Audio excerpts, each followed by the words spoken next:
Assalamualaikum warahmatullahi wabarakatuh. Perkenalkan, nama saya Aldi Alfian Andiransyah dengan NIM 18 17 10 20 10 26 dari kelas TBC, ingin menerangkan tentang analisis penyusutan atau depresiasi alat dan mesin produksi pada CV Prima Rosandires. Pertama, CV Prima Rosandires yang terletak di Desa Kemiri, Kecamatan Panti, merupakan salah satu sentral pengolahan tempurung kelapa menjadi asap cair di Kabupaten Jember. Perusahaan tersebut memulai usahanya sejak 2009 tahun yang lalu dan sudah menjual produknya hingga Malaysia. Namun, hingga sekarang belum pernah dilakukan perhitungan penyusutan dan depresiasi dari alat dan mesin produksi asap cair yang dilakukan oleh CV Prima Rosandires.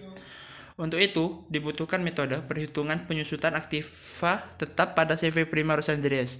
Metode penyusutan yang digunakan pada penulisan laporan ini yaitu metode straight line, double decline balance atau DDB, sum of year digit atau SOYD, dan sinking fund atau SF.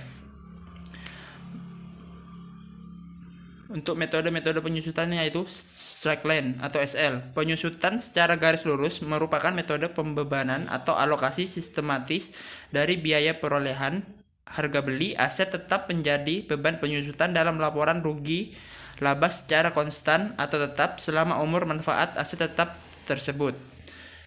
Untuk double densling balance atau DDB, yaitu metode unit produksi, merupakan metode yang menghitung penyusutan aset tetap dengan pertimbangan faktor penggunaan atau keluaran aset tetap tersebut.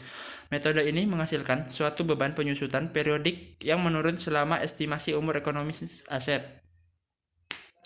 Untuk sum of year digit atau SOYD, metode jumlah angka tahun merupakan metode yang menghitung beban penyusutan dengan cara membagi biaya perolehan dikurangi nilai residunya dengan jumlah keseluruhan dari umur manfaat aset tetap tersebut.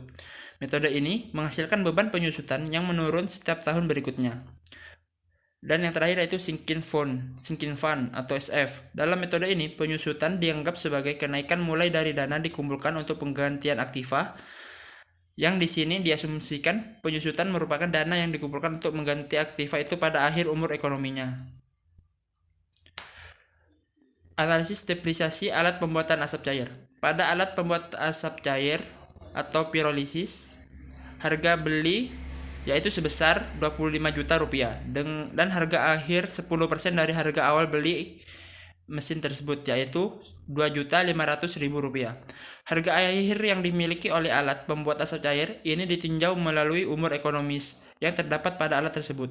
Umur ekonomis 10 tahun dengan bunga 10%. Berikut grafik biaya penyusutan alat pirolisis.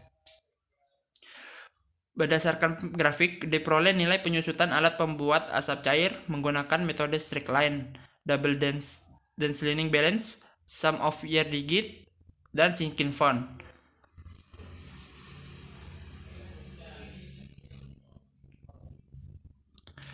Untuk straight line, berdasarkan grafik di atas, pada metode SL diketahui nilai akhir penyusutan yaitu sebesar 2.500.000 rupiah dari harga awal sebesar 25 juta. Diketahui besar beban penyusutan per tahun yaitu 2.250.000 rupiah. Pada gambar di atas diketahui grafik LS menunjukkan garis lurus. Hal tersebut sesuai dengan pernyataan Sari 2018 bahwa hasil perhitungan dengan menggunakan metode garis lurus memperoleh jumlah yang sama pada setiap tahunnya. Untuk double densling balance atau DDB, diketahui beban penyusutan mengalami perbedaan setiap tahunnya. Pada tahun pertama, beban penyusutannya sebesar 5.141.794 rupiah. Sedangkan pada tahun kedua sebesar 4.084.272 rupiah, dan seterusnya. Pada grafik diketahui pada metode DDB menunjukkan grafik yang melengkung ke bawah. Hal tersebut terjadi karena pada tahun-tahun awal biaya penyusutan dengan menggunakan metode double densling balance lebih besar daripada biaya penyusutan menggunakan metode straight line. Tetapi biaya penyusutan metode double densling balance akan terus menurun setiap tahunnya. Pada metode sum of year digit diketahui beban penyusutan pada setiap tahun mengalami perbedaan. Pada tahun pertama, beban penyusutan yaitu sebesar 3.681.800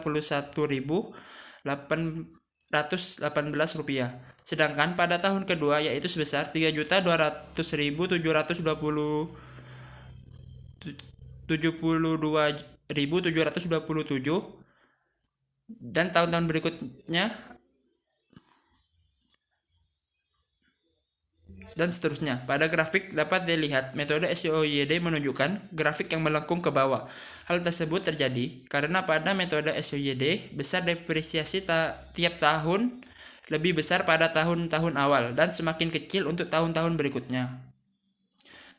Dan pada metode sinking fund diketahui beban penyusutan pada setiap tahun juga berbeda. Namun, perbedaannya tidak terlalu besar. Pada tahun pertama, beban penyusutan pada alat yaitu sebesar Rp1.411.771, sedangkan pada tahun kedua mengalami peningkatan menjadi Rp2.964.719.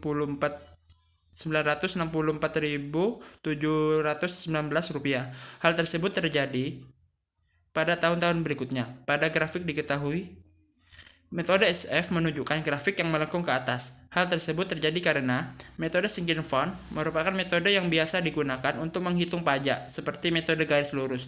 Besar depresiasi pada metode ini sangat tergantung dari tingkat suku bunga yang berlaku. Dengan kata lain, besar depresiasi akan meningkatkan seiring bertambahnya tahun. Sekian dari saya, kurang lebihnya mohon maaf. Wassalamualaikum warahmatullahi wabarakatuh.